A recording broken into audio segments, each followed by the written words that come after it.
Hello student, स्वागत है आपका अतुल एकेडमी क्लासेस में। हम लोग यहाँ क्लास 12 की फिजिक्स का 4th चैप्टर कर रहे हैं, जिसका नाम है विद्युत चुंबकीय क्षेत्र तथा आज का जो हमारा टॉपिक है वो है प्रणालिका। प्रणालिका, ठीक है। पहले तो आप ये जान लीजिए प्रणालिका होती क्या चीज़ है। तो प्रणालिका क्या होती है कि अगर मान लीजिए एक कुचालक है, जैसे एक आप कुचालक ले लें और उसके ऊपर क्या करें, आप तारों को क्या कर दीजिए, लपेट दीजिए। तो इससे जो बनने वाली जो स्ट्रक्चर आएगा, इसका जो बन करके इसका जो शेप आएगा, मान लेते हैं ऐसे, ठीक। ये है, ये जो शेप निकल के आ रहा है इसे आप लोग क्या कहते हैं, प्रणालिका। अब देखते हैं इसमें कैसे धारा प्रवाहित होगी। देखिए ये क्या है, एक कुचालक है और इस कुचालक के ऊपर क्या किया गया है, तारों को क्या किया गया है, लपेटा गया है, जिसे आप इंग्लिश में कहते हैं वुंडेड ऑन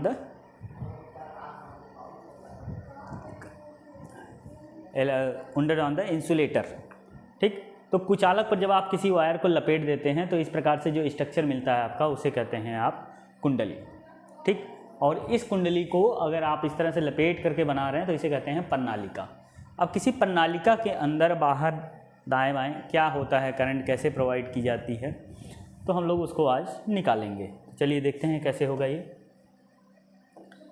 अगर मान लेते हैं, अगर मानते हैं क्या है, एक प्रणालिका है, ठीक है। अगर क्या मान लें, एक प्रणालिका है, ठीक, एक प्रणालिका है। इसके इस साइड से जो मैग्नेटिक फील्ड है, वो लाइन है, वो इस साइड से बंद है, यानी इधर से क्या होगी, निकल रही होगी, ठीक। तो मैग्नेटिक फील्ड की डायरेक्शन ये शो हो रही है। तो इसका मतलब अगर देखिए, अगर आपकी फील्ड लाइंस इस तरीके से आ रही हैं, अंदर से बाहर की साइड आ रही हैं, तो फ्लेमिंग के राइट हैंड के नियम के अनुसार अगर आपका ये चीज़ ऊपर की साइड आ रहा है, बाहर से आ रहा है, यानी ये चीज़ ऐसे जा रहा है, ठीक। ऐसे फील्ड लाइन किधर जा रही हैं, इस साइड फील्ड लाइंस इधर जा रही हैं। तो अगर आप फ्लेमिंग के राइट हैंड का नियम का उपयोग करेंगे, फ्लेमिंग के राइट हैंड का हथेली नियम अगर आप उपयोग करेंगे, तो इसमें आप देखेंगे कि जो फोर्स की डायरेक्शन है, यानी ये जो अंगूठा है वो किसको दिखा रहा है, फोर्स की डायरेक्शन। तो फोर्स की डायरेक्शन क्या हो जाएगी आपकी, फोर्स की डायरेक्शन ये हो जाएगी, ये हो जाएगी आपकी फोर्स की डायरेक्शन, ठीक। ये फोर्स की डायरेक्शन हो जाएगी। अब हमें ये दिखाना है कि इस प्रणालिका में स्थित जो है आपका वैद्युत क्षेत्र कितना है, उसका मान हमें निकालना है। चलिए देखते हैं क्या होगा। इसमें क्या लेते हैं, मान लेते हैं एक प्रणालिका है, माना एक प्रणालिका नालिका है जो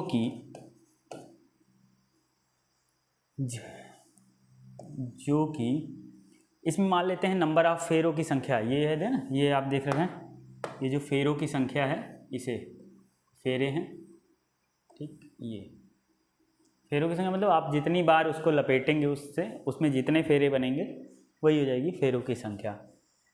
एकांक प्रणालिका है जो कि एकांक लंबाई पर फेरों की संख्या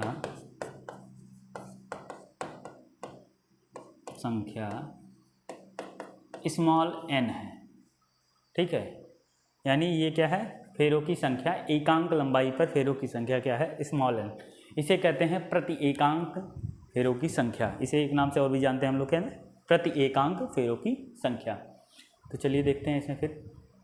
अब क्या है, प्रणालिका क्या है, प्रणालिका क्या है, ठीक है, फेरों की संख्या n है। तो अब हम मान लीजिए एक सरफेस चूज़ कर लेते हैं, एक सरफेस ले लेते हैं ये, ठीक। जैसे सरफेस ले लिया, यहाँ पे लिखते हैं A, B, C और D, ठीक है। अब यहाँ देखिए, क्योंकि मैग्नेटिक फील्ड कहाँ पे है, मैग्नेटिक फील्ड, तो हम लोग इसके चारों माना क्या कर लें, माना ABCD एक पृष्ठ है जिस पर वैद्युत क्षेत्र की गणना, जिस पर वैद्युत क्षेत्र की गणना करनी है।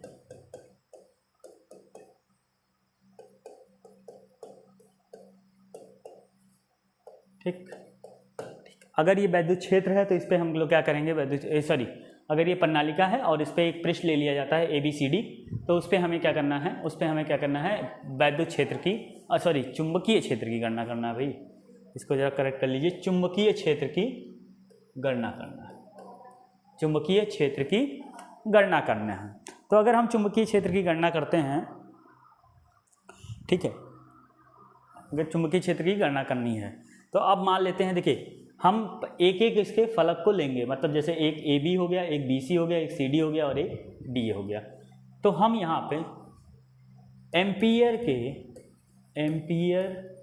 के परिपथीय नियम से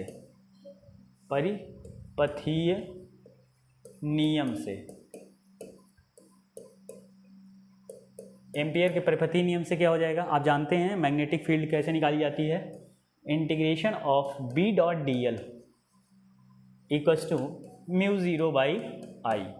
मतलब किसी भी परिपथ में जितनी धारा प्रवाहित हो रही है वो म्यू नॉट के गुणनफल के बराबर होती है।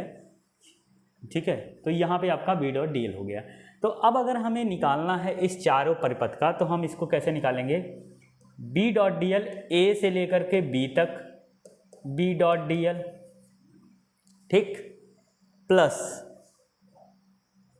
B.dl कहाँ से होगा, B से C तक, ठीक, ये भी B.dl हो जाएगा, प्लस यहाँ से यहाँ तक का क्या हो जाएगा, C से D तक, C से D तक का B.dl, और यहाँ पे फिर हो जाएगा प्लस आपका कहाँ से जाना है, D से A तक, D to A तक जाना है आपको, ये है B.dl। अब जरा समझिएगा कहाँ कहाँ पे आपका मैग्नेटिक फील्ड जीरो होगा, कहाँ कहाँ पे आपकी करंट जीरो होगी। तो यहाँ पे देखते हैं, देखिए अगर A से B जाते हैं यानी बाहर, तो बाहर तो मैग्नेटिक फील्ड है नहीं, तो A से B जाने पर यहाँ पे मैग्नेटिक फील्ड क्या हो जाएगी, शून्य। ऐसा क्यों है, अब यहाँ पे हम लोग एक एक को पकड़ के समझाते हैं। देखिए अगर आप मैग्नेटिक फील्ड इसके बाहर की बात करें, ठीक है, अगर इसके कहाँ बात करें, बाहर की बात, तो किसी भी अगर आप प्रणालिका के बाहर देखेंगे तो बाहर कोई मैग्नेटिक फील्ड आपका नहीं है। तो अगर बाहर कोई मैग्नेटिक फील्ड है ही नहीं तो जाहिर सी बात है यहाँ पे मैग्नेटिक फील्ड, ना ही कोई करंट जा रही, तो जब मैग्नेटिक फील्ड ही नहीं है तो करंट की बात जीरो हो जाएगी। तो यहाँ पे ये जो वैल्यू है B.A यानी एंगल B.dl A से लेकर के B तक, ये जीरो हो जाएगा। क्यों, क्योंकि बाहर है, बाहर चुंबकीय क्षेत्र उपलब्ध नहीं है।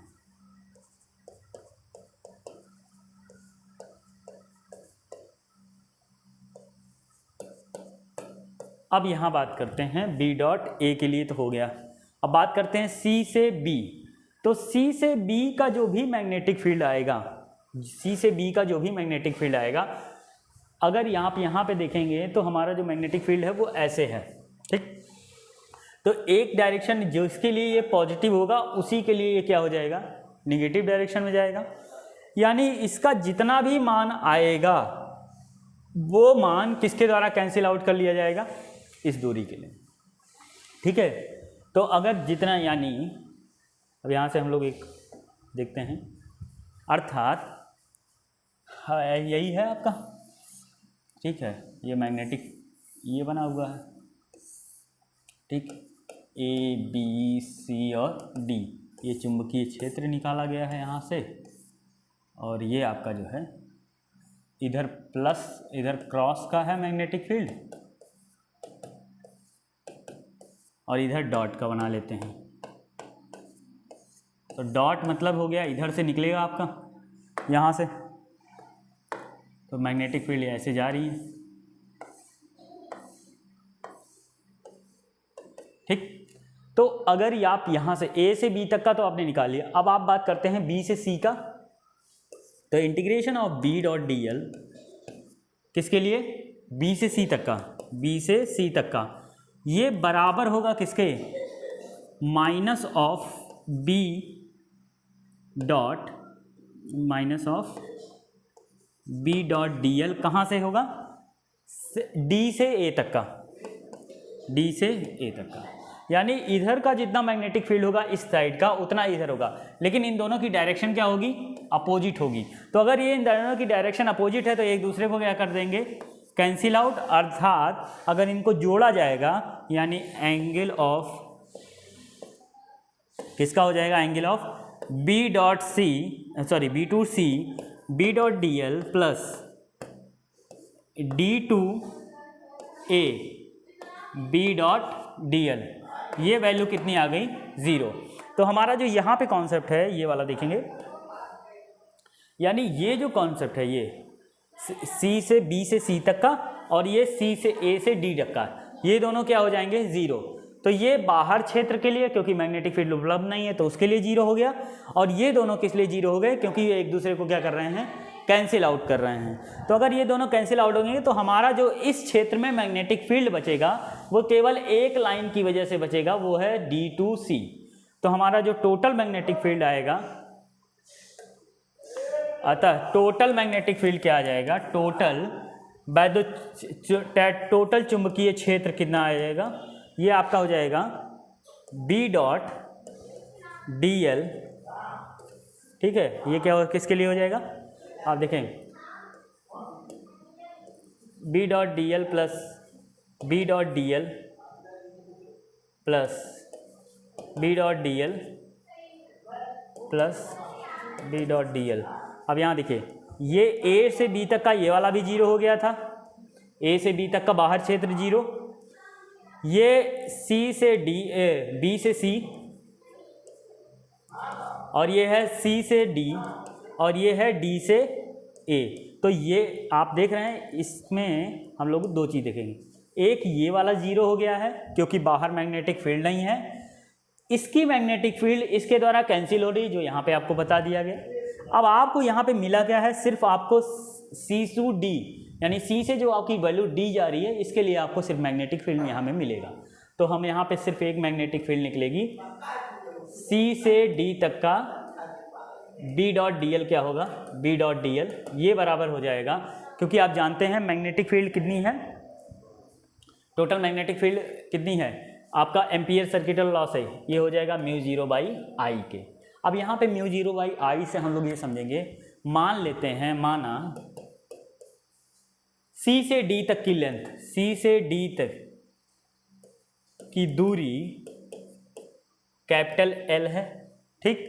और हम जानते हैं अगर 1 मीटर में यानी एकांक लंबाई पे, यानी 1 मीटर के लिए आपकी जो नंबर जो संख्या है वो स्मॉल एन है, ठीक है। तो अगर हम कुल दूरी अगर एल है और उसमें हमें एकांक लंबाई का मालूम है क्या, एन मालूम है, तो हमें मानेंगे, अतः दूरी एल है, तो एल दूरी के लिए, एल दूरी के लिए, एल दूरी के लिए क्या निकालना है आपको, फेरों की संख्या, फेरों की संख्या, ठीक। तो यहां से आपके अगर टोटल दूरी की फेरों की संख्या निकाली जाएगी तो फेरों की संख्या टोटल क्या आ जाएगी, एक तो कैपिटल एल होगा, ठीक है। NIAVD आपने पढ़ा होगा इसके लिए, ठीक है, NIAVD। तो यहाँ पे आपकी जो है कुल फेरों की संख्या क्या है, स्मॉल n, तो स्मॉल n हो जाएगा स्मॉल n इंटू एल, ठीक। ये आपकी आ गई कुल दूरी, यानी कुल करंट, अतः कुल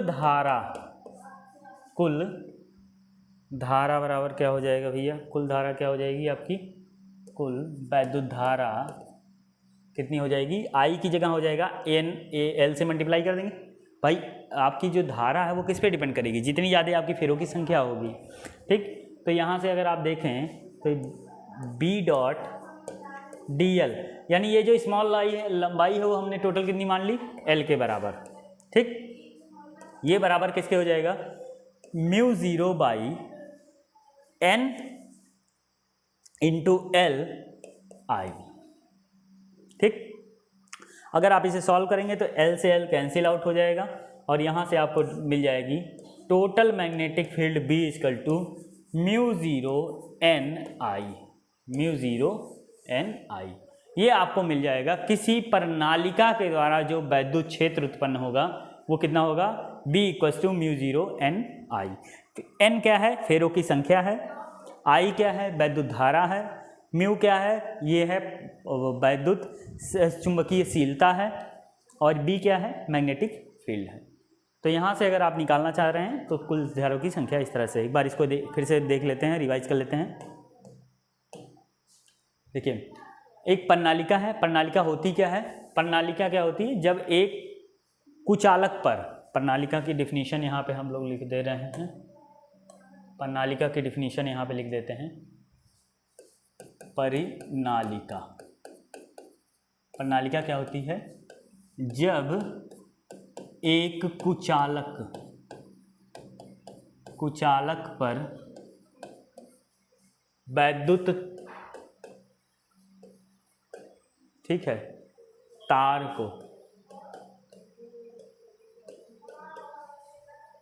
को लपेटते हैं तो उससे क्या होता है, उससे हमें जो प्राप्त होता है, उससे प्राप्त फेरों की संरचना को,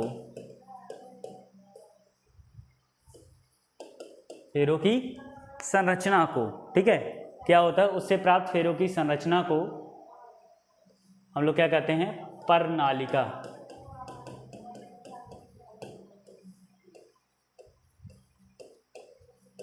मतलब क्या हुआ, एक आपने ले लिया है इंसुलेटर मतलब कुचालक, और इसको कहाँ कर दिया है, इस पे तार लपेट दिया है, ठीक, ढेर सारे तार इससे लपेट दिए हैं आपने, ठीक। तो इस तरह से जो प्राप्त स्ट्रक्चर होगा आपका, ठीक, ये स्ट्रक्चर क्या कहलाएगा, प्रणालिका। तो इस प्रणालिका के कारण हमें क्या निकालना था, वैद्युत चुंबकीय क्षेत्र। तो चुंबकीय क्षेत्र के लिए यहाँ पे नियम कौन सा लगेगा, एम्पियर का परिपथीय नियम। कौन सा नियम लगेगा, एम्पियर का परिपथीय नियम, ठीक, यहाँ पे क्या लगेगा, एम्पियर का परिपथीय नियम।